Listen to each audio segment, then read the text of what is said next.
What is going on, you and the tube? This your boy Trucker Will. We trucking it like always, trying to make this money, trying to make this dough. And we're gonna talk a little bit about this load that I'm currently on and how it didn't quite go as planned. We're gonna talk about it next. I'm trucking with Trucker Will.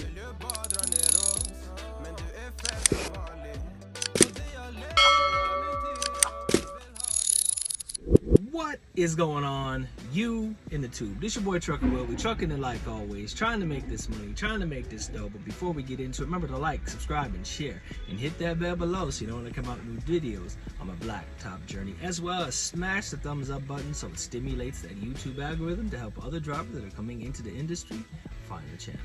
So, we are in California, guys, and it's a little challenging.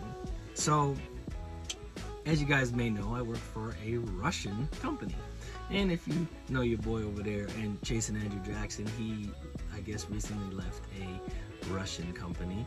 And here's a few things that you might want to think about before you journey over to the dark side up here in Chicagoland. Number one, they're all about their money. All they want is money. They don't necessarily care too much about how things affect you. They just want the green. They just want the greenback. Number two, 9 times out of 10, if you are a company driver, but they have you down as a 1099, you're not going to have any support after 8 o'clock, especially on the weekends.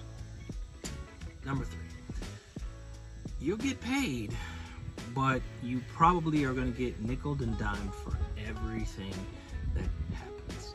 Tires, lights, airlines. Even if it's not your fault, you probably are going to get charged for it because it's, as they quote, or it's easy to say, it's driver negligence.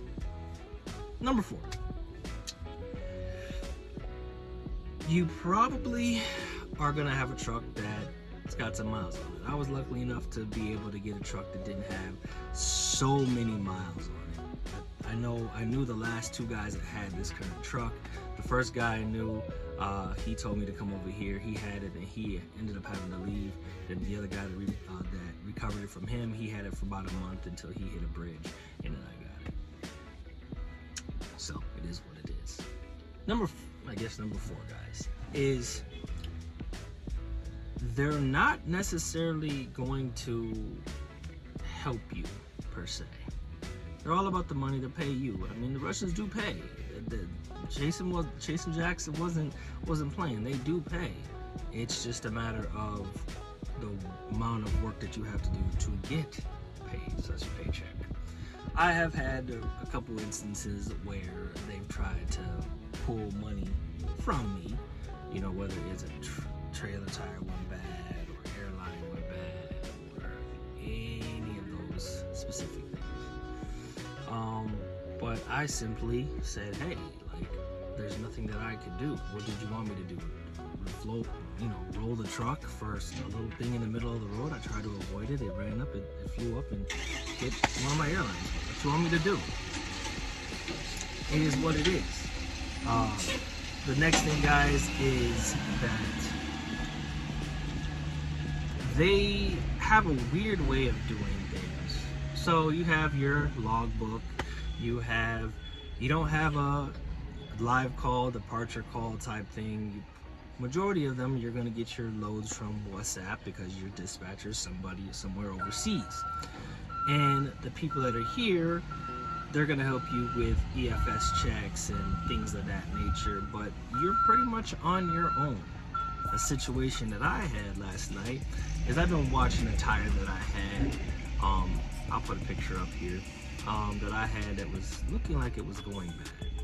And in my previous experiences, I decided I was going to wait because I have it in the back of my head that I don't want to get charged back for anything. So I just rock it out and try to do multiple things at one time as opposed to doing one thing and then having to keep doing week of things.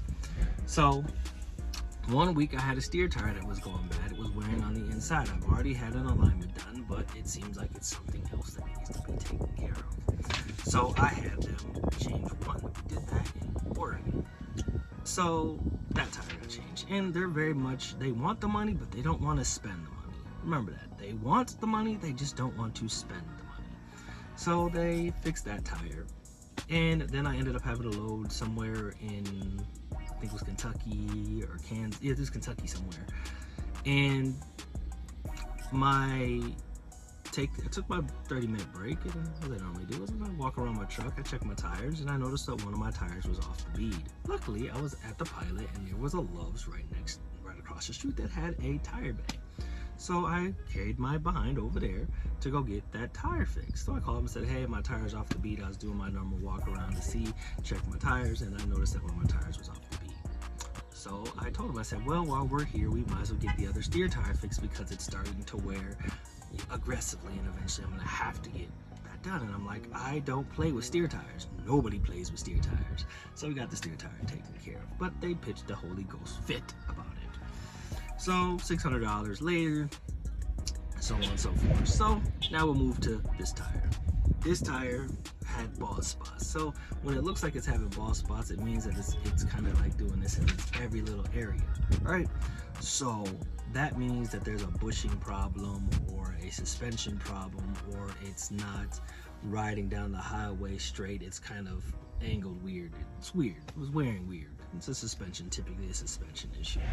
So they decided to tell me, I sent a message. I was like, hey, it's Sunday night. I'm like, hey, we need to get this tire done before we go into California. Nobody likes to go into California, especially when they like to crawl up your tailpipe and tell you to bend over and spread your cheeks, and they're going to ever so elusively crawl up your tailpipe with no lube. They're just going to shove the ever elusive government schlong down your junk. But didn't happen. But I did a tire pass, and in the midst of doing a tire pass, I found out that I had a really big dumb nail in my tire as well.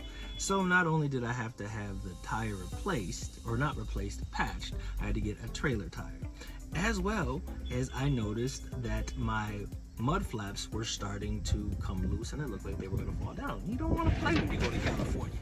So I had all that done. But with them only having to patch one of the tires, instead of paying $1,000, it was like $300. So I ended up with everything, it was like $500. So I waited. Mind you, I got there at 7 o'clock yesterday evening. I didn't get out of there till 7 o'clock this morning, meaning I waited till somebody to come in to authorize that payment. So you guys will understand that coming to the Russians and working for the Serbians, you will make money. It will put money in your bank account, but it's going to be extracted. It's going to be hard as heck to grip, and they're going to work you like a Hebrew slave. Just be aware of that. It doesn't matter what color you are, you're going to get worked like a Hebrew slave. And it is what it is. I work like a Hebrew slave, but I got responsibilities. I got bills I got to take care of. I got family I got to take care of. It's not butterflies and rainbows out here. And trucking is not like it used to be. Money is not money. I got a paycheck today, and I'm like, damn. I'm looking around like, damn, my check was like, damn. And it's not even like I have a whole lot of stuff. I'm on this truck most of the time, so. But if you want some more content like this, guys, smash the thumbs up button. Remember to like, subscribe, and share, and hit the bell below so you know when I come out with videos, my blacktop journey. And do me a favor, we are almost at 3,000 subscribers. Almost. So what I need you to do is subscribe and hit the bell. And if you haven't subscribed and you're new to the channel, subscribe to the channel and hit the bell, because we do have a giveaway going on. So when we hit 3,000 subscribers, we're doing a $100 giveaway, and some lucky subscriber will get $100 via Cash App or PayPal. But you got to put your Cash App in the comments so that I see them. Remember, that's the only way you win. Cash App in comments, or PayPal in comments. However you want to get this Cash App money, or this money, you gotta have it in the comments so that I can see them. So do that for me, guys, as we continue to drive down this road and get wisdom and understanding. Remember to be blessed, less stressed, keep that left door closed, that right foot down, only when it's safe, guys. And like always, guys, I will see you on the blacktop. Safe trucking.